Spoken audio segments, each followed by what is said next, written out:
life, je mets un énorme TW sur cette vidéo. Je vais demander à toutes les personnes qui la voient de la republier, même celles qui ne m'aiment pas, pour la simple et bonne raison que je vais dénoncer des faits graves qui me pèsent sur la conscience. Faire la story time d'un de mes plus gros traumas qui est ressorti il y a pas très longtemps suite à des messages qu'on m'a envoyés. Soyez prêts, les faits vont être graves. Je sais pas si c'est grave ou pas parce que j'ai trop de détachement avec, mais je vous laisse en juger en commentaire. Enfin bref, il y a 4 ans de ça, je crois, ou 5 ans, à ma 2e année de lycée, donc en première. Faut savoir que je n'étais jamais invitée aux soirées, je n'avais pas trop d'amis, j'étais vraiment juste amie avec les profs. J'étais genre la fille un peu bizarre, genre la paix du village qui s'assume beaucoup trop. Enfin, j'ai eu toujours une réputation archi bizarre. Enfin, très mauvaise. Donc j'avais pas d'amis, j'étais pas invitée aux soirées. Et un jour, c'était au tout début de l'été, il y a un mec qui s'appelle Louis, avec qui je parlais un peu sur les réseaux et tout, mais qui me connaissait pas trop parce qu'il était dans un autre lycée, qui m'envoie un message et qui me dit ouais, ce soir il y a une soirée, est-ce que tu veux venir? J'étais en mode oh my god, j'étais trop contente. Logiquement, j'ai accepté. Le problème c'est que mes parents ne m'ont jamais laissé aller en soirée jusqu'à mes 18 ans, et même 18 ans j'ai dû me casser de la maison pour qu'ils me laissent. Du coup je lui ai dit d'accord, sauf qu'il faut que mes parents dorment, que je fasse le mur et qu'après que quelqu'un vienne me chercher.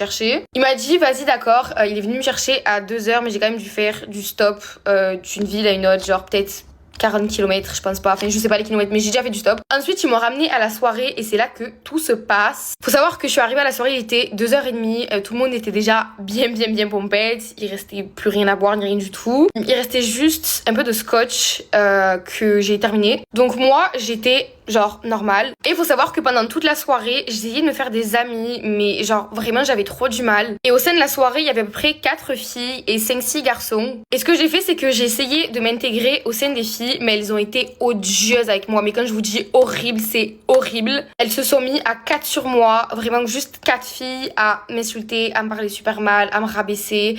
Et du coup, moi, je savais plus où me mettre. Le truc, c'est que je tenais quand même tête. Du coup, je m'embrouillais avec 4 filles. C'était assez compliqué. Du coup, j'ai essayé de me rapprocher du mec qui m'avait invité à la soirée, sauf que lui il pensait que je voulais quelque chose, ou je sais pas ce qu'il pensait, mais il s'en foutait. Ensuite tout au long de la soirée je me suis littéralement fait harceler, ça a été une horreur, les choses ont été horribles. Pour vous donner un peu plus de détails, t'avais les 4 filles qui continuaient à me rendre folle, à m'harceler, à m'insulter, etc.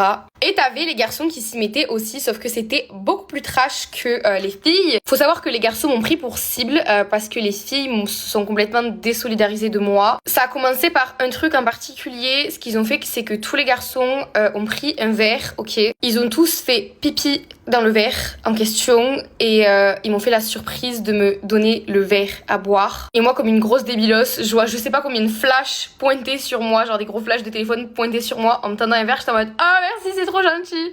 Du coup, je bois le verre, j'étais en mode. Du coup, je me mets à recracher. Ensuite, je me mets à pleurer parce que, genre, vas-y. Ensuite, si c'était que ça, je me dis, bon, vas-y,